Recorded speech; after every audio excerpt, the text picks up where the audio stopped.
Bismillahirrahmanirrahim.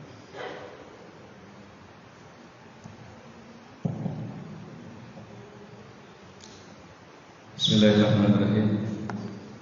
Assalamualaikum warahmatullahi wabarakatuh.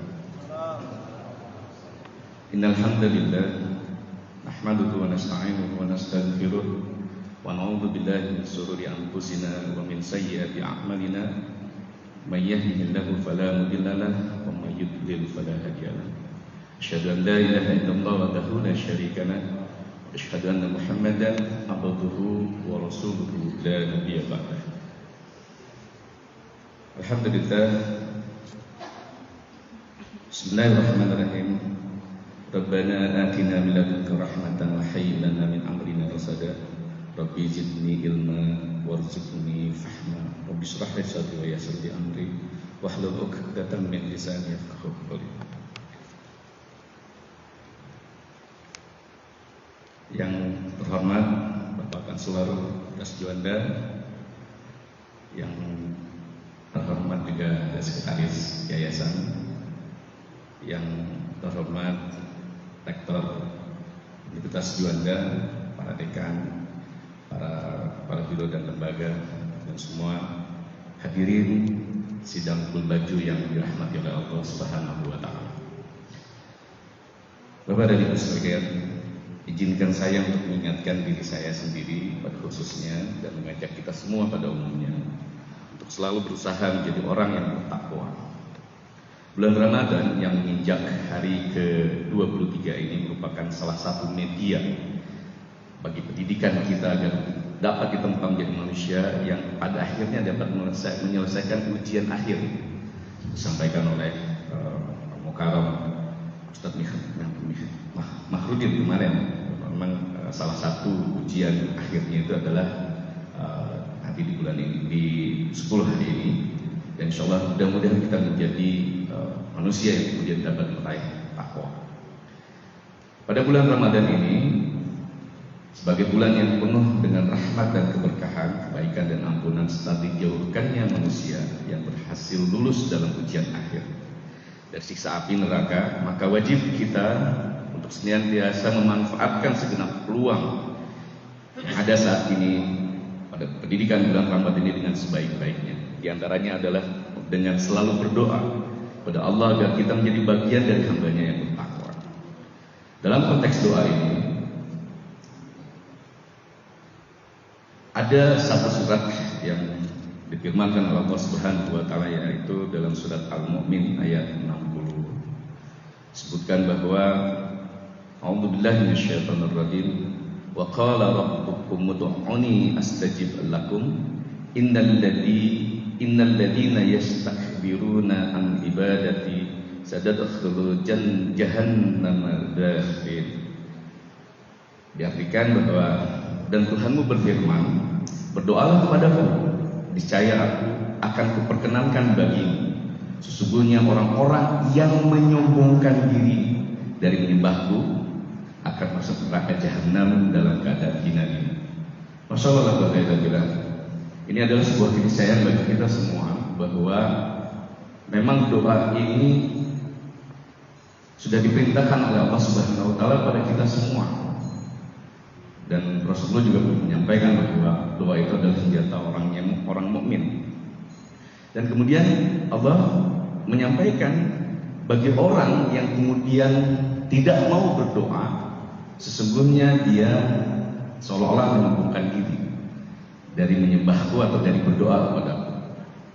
Ya, ayat tersebut betul-betul mudah-mudahan menjadi semakin yakin bahwa bagi orang-orang beriman bahwa Allah pasti akan mengabulkan setiap doa yang dipanjatkan hamba-Nya, dan keyakinan ini harus dipatri dalam setiap relung kalbu ya, sehingga dapat menjadi sugesti dan gairah hidup kehidupan dan kehidupan kita.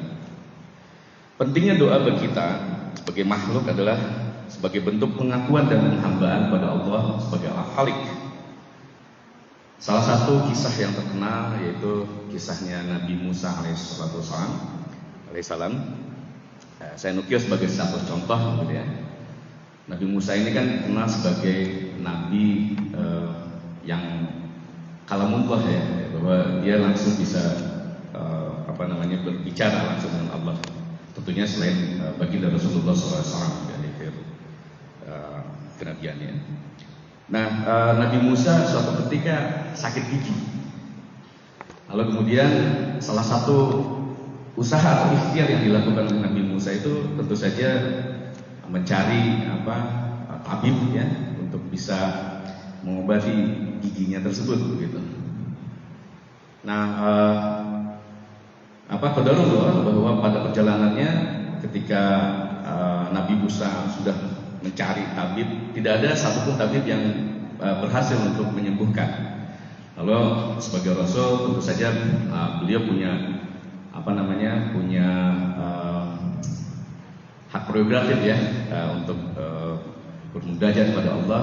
Lalu beliau berdoa kepada Allah Subhanahu Wa Taala, ya Allah, tunjukkanlah kepadaku agar aku bisa menyembuhkan sakit gigiku ini. Lalu kemudian Allah menyampaikan, ambillah rumputan di dalam hutan itu, terus kemudian direbus dan sebagainya, intinya seperti itu, dan kemudian dijadikan obat. Lalu kemudian setelah beberapa lama setelah apa yang diperintahkan Allah Subhanahu Wa Taala ini dilaksanakan oleh Nabi Musa, maka kemudian beliau sembuh. Selang beberapa tahun kemudian, beberapa lama kemudian, Nabi Musa sakit lagi, dan sakitnya sama, yaitu sakit gigi. Lalu kemudian sebagai seorang hamba dan tentu saja beliau berpikirnya kan logis ya, seorang yang logis. Kemudian dilakukan oleh Nabi Musa tentu saja pergi ke hutan, mencari rumputan yang sama untuk menjadikan obat. Tapi kemudian yang terjadi tidak sembuh-sembuh gitu. Ternyata beliau beristighfar kepada Allah, ya Allah, aku beristighfar kepada Allah, aku berdoa kepadamu, aku meminta kesembuhan, dan beliau melakukan hal serupa dan kemudian sembuh. Dan di sini suatu kisah yang kemudian menyatakan bahwa memang doa inilah yang kemudian menyembuhkan ataupun menjadikan sesuatu itu menjadi satu hal yang dapat terjadi seperti itu. Nah, selain tentu saja Bapak dan Ibu sekalian, kita juga mengenal tempat-tempat yang punya tempat dibilang mustajab atau tanpa hijab ketika kita berdoa di tempat tersebut. Selain tempat tersebut, tentu saja ada waktu-waktu. Nah, inilah yang kemudian diminta kepada saya untuk memberikan nasihat untuk saya sendiri dan juga mudah-mudahan bisa juga memberi manfaat kepada semua. Yaitu waktu-waktu mustajabnya doa kepada Ibu sekalian. Yang pertama adalah ketika beribadah puasa dan berbuka puasa. Itu yang waktu pertama. Ketika beribadah puasa dan juga berbuka puasa. Dari hadis Jabir bin Abdullah, hadis riwayat Al-Basar, disebutkan sesungguhnya Allah membebaskan beberapa orang dari api neraka pada setiap hari di bulan Ramadan. Dan setiap muslim apabila dia memanjatkan doa akan dikabulkan. Ini salah satu hujahnya yang kemudian disebutkan gitu ya. Dan kemudian bagi orang-orang yang menjalankan puasa diharapkan bisa memperbanyak doa. Tapi Masya Allah, imam kita memanjatkan doa panjang sekali dan mudah-mudahan ini salah satu cara kita mendapatkan keberkahan dari Allah Subhanahu Wa Taala, dan semoga doanya kemudian menjadi makbul insyaallah. Disebutkan bahwa 3 orang yang doanya tidak tertolak. Itu yang pertama adalah orang yang berpuasa sampai dia berbuka, kemudian pemimpin yang adil, dan yang terakhir adalah doa orang yang dizalimi. Lalu kemudian waktu yang kedua Bapak dan Ibu sekalian adalah malam Lailatul Qadar.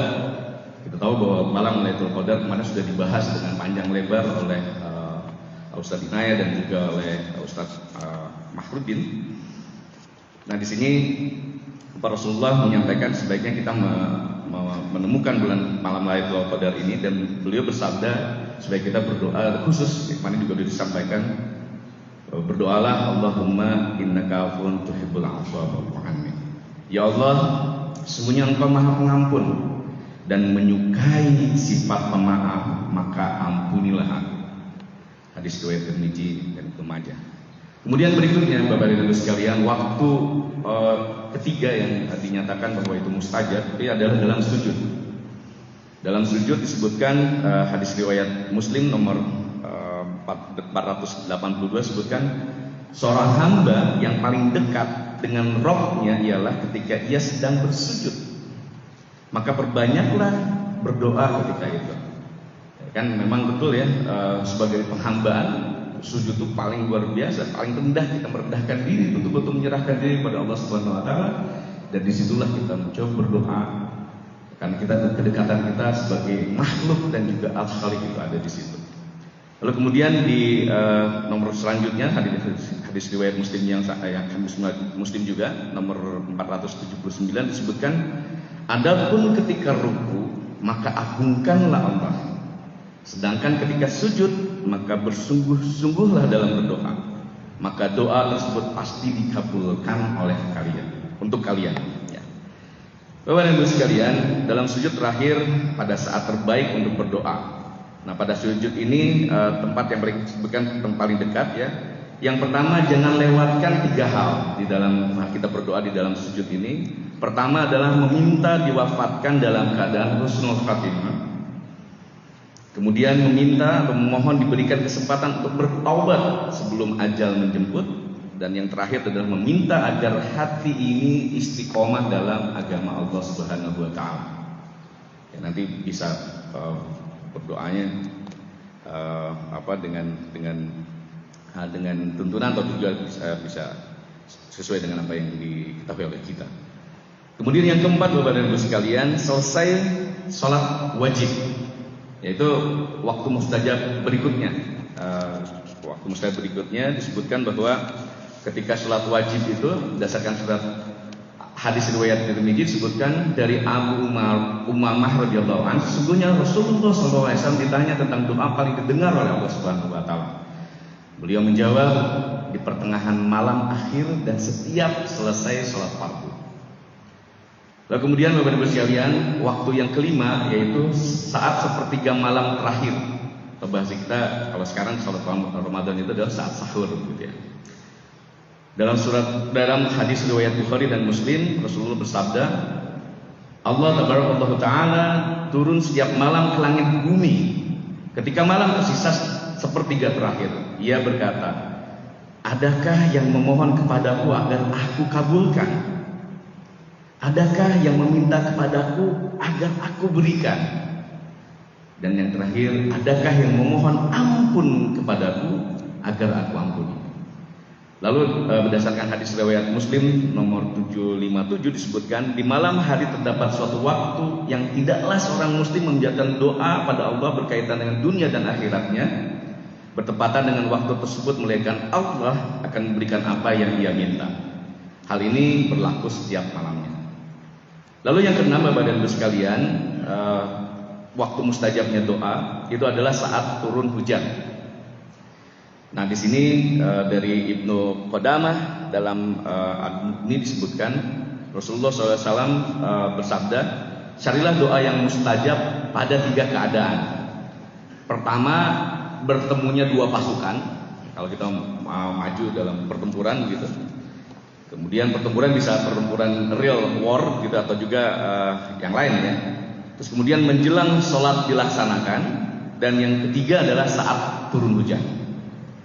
Di kala itu ya, di kala hujan ini Rasulullah SAW membacakan doa untuk diturunkan hujan yang bermanfaat. Allahumma sayyiban nafi'a. Ya Allah, turunkanlah pada kami hujan yang bermanfaat. Lalu yang ketujuh, Bapak Ibu sekalian, adalah saat azan berkumandang atau saat diantara azan dan iqamah. Nah, diharapkan bagi kita semua ketika azan berkumandang kan setiap kali lantunan azannya itu kita diminta untuk mengikuti. Ya, saat itulah juga diharapkan bisa berdoa. Dari hadis riwayat Abu Daud disebutkan bahwa doa tidak tertolak pada 2 waktu, atau minimal kemungkinan tertolaknya ya, yaitu ketika azan berkumandang dan saat perang berkecamuk, ketika kedua kubu saling menyerang ya. Lalu Bapak Ibu dan Ibu sekalian, yang terakhir adalah yang ke-8, Disebutkan bahwa waktu mustajab doa itu adalah pada saat hari Jumat. Nah, di sini Rasulullah SAW bersabda berdasarkan hadis riwayat Bukhari dan juga Muslim, di dalam hari Jumat tersebut terdapat waktu jika seorang Muslim berdoa ketika itu pasti diberikan apa yang ia minta. Lalu beliau mengisyaratkan dengan tangannya tentang sebentarnya waktu tersebut. Nah, pada hari Jumat ini tentu saja Bapak Ibu sekalian, di dalam hadis yang lain disebutkan sesungguhnya di antara kalian yang paling utama adalah hari Jumat. Hari kalian yang paling utama adalah hari Jumat. Di hari itu Adam diciptakan, di hari itu Adam meninggal, di hari itu tiupan sangkakala pertama dilaksanakan, di hari itu pula tiupan kedua dilakukan. Hadis riwayat Abu Daud nomor 1047, An-Nasai 1374, Ibnu Majah 1085 dan Ahmad 8 ya. Nah, itu Bapak Ibu sekalian, dalam hal ini gitu ya, di hari Jumat ini diharapkan bagi kita semua untuk memperbanyak doa dan juga melakukan amal ibadah. Bapak dan Ibu sekalian, itulah yang kemudian bisa saya sampaikan. Ada 8 waktu yang insya Allah doa itu mustajab dan tanpa hijab. Semoga kita bisa mengamalkan ini sebagai sebuah cara kita untuk lebih yakin kepada Allah, bahwa Allah lah yang kemudian tempat kita berlindung, tempat kita menyembah dan juga meminta pertolongan. Wallahu yaqulul haq wa huwa yahdis sabil. Wassalamualaikum warahmatullahi wabarakatuh.